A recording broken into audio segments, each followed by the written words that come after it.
Middle east में हालात ने भारतीय चावल निर्यात को प्रभावित किया है, खासकर बासमती के निर्यात को, जिसका सबसे अधिक निर्यात भारत द्वारा ईरान समेत अन्य खाड़ी मुल्कों को किया जाता है। मिडिल ईस्ट को चावल निर्यात की चिंता के बीच एक रिपोर्ट में इस बात को कहा गया है कि भले ही खाड़ी मुल्कों में तनाव ने मिडिल ईस्ट में भारतीय बासमती के निर्यात को प्रभावित किया हो, लेकिन बावजूद इसके भारत का बासमती चावल एक्सपोर्ट वॉल्यूम वित्त वर्ष 26 और 27 में स्थिर रहने की उम्मीद है। रिपोर्ट के मुताबिक इसमें फिस्कल ईयर में हुए 6.06 मिलियन टन एक्सपोर्ट वॉल्यूम के मुकाबले 2% तक की बढ़ोतरी दर्ज की जा सकती है। क्रिसिल रेटिंग्स द्वारा जारी रिपोर्ट के अनुसार भारत द्वारा ईरान को होने वाले बासमती निर्यात में बाधा आने से नुकसान की पूर्ति सऊदी अरब, इराक, यूनाइटेड अरब अमीरात और यमन जैसे देशों से अधिक मांग के द्वारा होगी। अब पिछले फिस्कल ईयर की बात करें तो रिपोर्ट के अनुसार पिछले फिस्कल ईयर में भारत के कुल बासमती एक्सपोर्ट में ईरान का हिस्सा 14% था।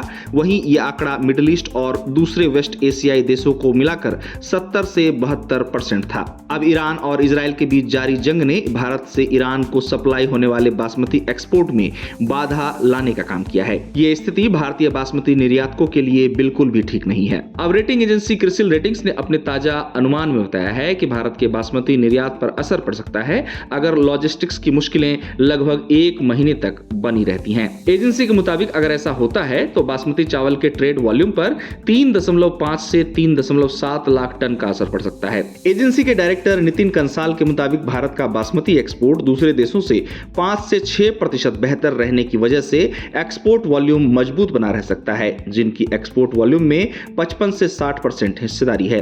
उनका कहना है कि इसके अलावा एक्सपोर्टर्स फ्रेम और इंश्योरेंस कॉस्ट में कोई भी बढ़ोतरी कस्टमर्स पर डालेंगे, जिससे उनके ऑपरेटिंग प्रॉफिट को बचाने में मदद मिलेगी। खाड़ी में मची हलचल के बीच भारत के बासमती निर्यात पर बात करने वाली एजेंसी की रिपोर्ट में बताया गया है कि इस सेगमेंट में कर्ज के लेवल में बढ़ोतरी के बावजूद बैलेंस शीट हेल्दी रहना चाहिए, जिससे क्रेडिट प्रोफाइल स्टेबल रहे। साथ ही एजेंसी की रिपोर्ट में बताया गया है कि जहाजों की कम अवेलेबिलिटी, लंबा ट्रांजिट टाइम और पेमेंट से जुड़ी चुनौतियों जैसी लॉजिस्टिक रुकावटों की वजह से बासमती चावल एक्सपोर्टर्स का वर्किंग कैपिटल साइकिल लंबा खिंच सकता है, जिससे वर्किंग कैपिटल कर्ज बढ़ेगा। गौरतलब है कि भारत के लिए ईरान समेत अन्य खाड़ी मुल्क बासमती के निर्यात के मद्देनजर काफी मायने रखते हैं। इसलिए बताया जा रहा है कि बासमती चावल एक्सपोर्टर्स मिडिल ईस्ट रीजन में सप्लाई पक्का करने के लिए होर्मुज स्ट्रेट से बचने के लिए दूसरे रास्ते भी ढूंढ रहे हैं। लेकिन इसको लेकर विशेषज्ञों का कहना है कि नया रूट खोजना ट्रांजिट टाइम को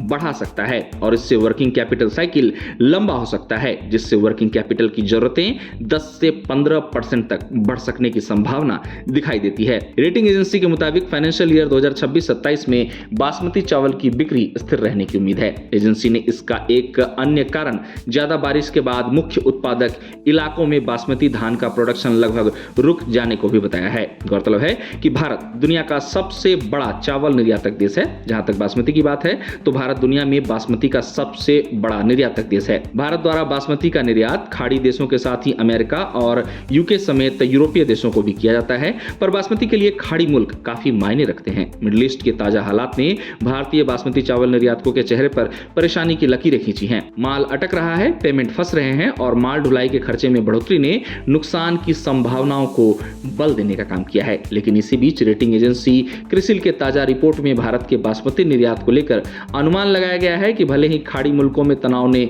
मिडिल ईस्ट में ईरान को होने वाले भारतीय बासमती के निर्यात को प्रभावित किया हो, लेकिन बावजूद इसके भारत का बासमती चावल एक्सपोर्ट वॉल्यूम वित्त वर्ष 2026 और 27 में स्थिर रहने की उम्मीद है, क्योंकि सऊदी अरब, इराक, यूनाइटेड अरब अमीरात और यमन से ज्यादा डिमांड ईरान, जो एक अहम मार्केट है, को एक्सपोर्ट में गिरावट से होने वाले नुकसान की भरपाई करेगी।